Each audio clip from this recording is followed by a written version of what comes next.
Welcome back to Nick Lenz's Comic Corner, classics as non-classics. That's number 590 and Doubleshot number 494. Yep, two DC trades. First up is a really big, thick one, and that's Starman Omnibus, Volume 1. Now, this book collects, because the back of the book doesn't tell.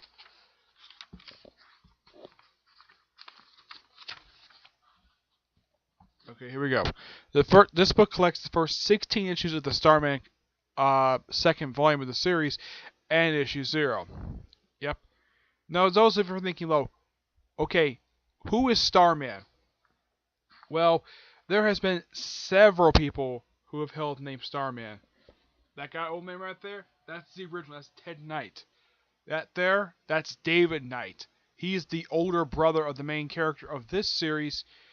And that's the guy with the goggles. That is Jack Knight. He's the Starman of this comic book.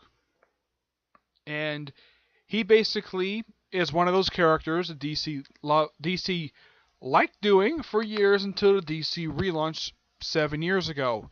A legacy character. A character who, I mean, by looking at him, he looks like a guy probably in his 20s, I'd say. And his father, despite fighting crime back in World War II, he's much older than that. Now, in the course of these 16 issues, in the issue 0, which is basically where the series starts off, David Knight, who had first appeared in the previous volume of Starman, done by, I think it was John Byrne, I think it was. No, it was some other writer who did it. Let me look him up here. Yeah, the previous volume of Starman didn't last as long as this one did. Nope. This volume, in case you're wondering, lasted for 80 issues. Yes, this title lasted for almost 7 years. Yep, they did bring it back for Blackest Night. Yeah, the guy who created him, let's see. Okay, Peyton. Let's see, Peyton. Here we go. The previous volume Starman was done by Roger Stern and Tom Lyle. Yeah.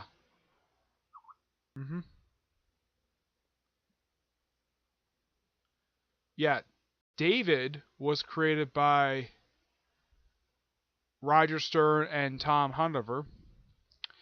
This current Starman, which also sees an appearance by a one-shot Starman in this book, yeah, he basically is a recurring character in the series, named Mikhail Thomas. He is a character created by Jerry Conway and Mike Vonsenberg. Yeah, he's a regular character in this book after he's freed by the current Starman. Now, by the time Jack Knight takes over as Starman, you see, there's been a ton of people who've been Starman with this. Let's see, there's 1. Let's see. 1, 2, 3, 4, 5, 6, 7, 8, 9. I'd say about 10. Yes, I'd say about 10. Jack Knight is 1, 2, 3, 7. He's basically the 8th man to hold the name of Starman. In the opening issue in the issue 0, which is actually the first issue published with the comic book, David Knight is killed by an unseen killer who was later revealed to be the son of the Mist. Those who are wondering, who the heck is the Mist? He is an old enemy of Ted Knight. Oh, and I did a review of the Starman archive books. Check them out. I did review the channel. Yeah, the Mist, old man, even back in the 40s, basically is a guy who could turn into a Mist. He has a son and daughter. The Mist's real name is Kyle Nimbus. That's really his real name. His son doesn't have his powers. His daughter does. His son killed David Knight, and of course Jack later killed Kyle, I think his name is, the son of the Mist. He kills him in self-defense, and he's later taken to court for it, and he's later pronounced not guilty for self-defense, because the man was also not only going to kill him, but also going to murder his father. Yep.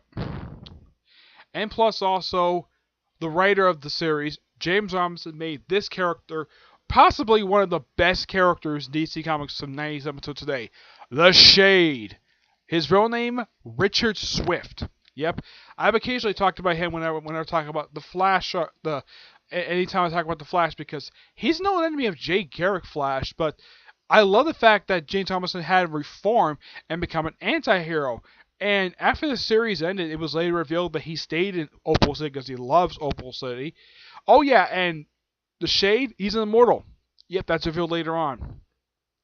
But these opening issues 16 issues are fantastic. This is the first of 6 volumes, collecting 80 issues, along with a giant-sized book. They collect everything for Starman. They even collect a crossover miniseries with Batman and Hellboy. Yeah, when Batman and Hellboy and Starman team up, they actually put that in there. Probably because not normally, on a normal circumstance, they can't do this because of legal reasons. My guess is the reason why they're able to do it is because maybe the people who did these trade collects, maybe they made a deal with Mike Mignola, the creator of Hellboy, to put him in there, probably for some exchange of money. Well, the series was written by James Robertson, but the artwork was done by Mike Mignola. The artwork in this series is done by Tony Harris. By the way, Tony Harris does the entire series. Yep, the creative team never changed the entire time. Which is great. You gotta praise the fact that you gotta have an artist stand for this long. This is probably even on longer than Gene Colan did for Tomb of Dracula. What rating I give this book? 10 out of 10. It's a fantastic series. Highly recommend it. I just kind of wish DC would put another really great series that came out in the 90s. The Power of Shazam. 42 issues, and it's fantastic. Even had a 1/1,000,000th issue. I think that series did too. Next up is a trade that I kind of have reviewed before due to the fact it's done by the same person. Now, excuse me. I got the Starman book. Got that from Ollie. This one I got for my birthday. This is Batman False Faces. This collects pretty much Brian K. Vaughan's run that he did for DC Comics. Basically, all the mainstream comics he did, which are the following. Yeah, I kind of reviewed this Batman by Brian K. Vaughan. Collects Wonder Woman, Volume 2, 160-161. Gotham City Secret Files #1. Basically, one short story. Batman, 588-590 in Detective Comics, 77.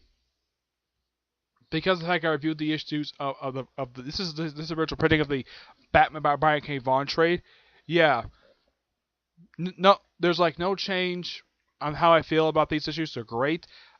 9.5 out of 10. Nothing much new here, but it's great the fact I got a chance to own a trade where it collects stuff by Brian K. Vaughan. Yeah, I'm probably gonna do in the future of top 10 Brian K. Vaughan books I recommend trying out, because the guy is one fantastic writer. I mean, aside from those books in there he wrote, he's written, I mean, people know him currently as the writer of Saga and Paper Girls, and people also know him as the writer of Why the Last Man. But he's in other comics, and he had a run for Swamp Thing, which was 20 issues. He was also the creator of Runaways, which is on Hulu right now, and if it had been for that, it had been for Hulu, it wouldn't have been, it had been for, if it had been for Brian K. Vaughan creating Runaways, Hulu wouldn't have a chance to adapt Runaways into its live-action series. Let's see, what else? I can't think of any other comic he's done aside from that, but we'll do in the future a top 10 Brian K. Vaughan books I recommend, because pretty much everything he's worked on is pretty much all on trade, which is nice, the fact that they did that for him. Alright, so that's it for this episode. Stay tuned. In about, I'd say a little over an hour. I'd say probably about a couple hours from now, because I'm going to be doing reviews for One Piece and My Hero Academia soon. But my next Comic Corner is going to be episode 591 and Doubeshot number 495, when we're talking about a member of the JLA and a book by Greg Rucka. Yep, I'll talk about that in the next episode, but I won't. It probably could be next. Probably could do that next. And then, of course, I'll do my One Piece stuff, okay? But until I see you in the next video, bye.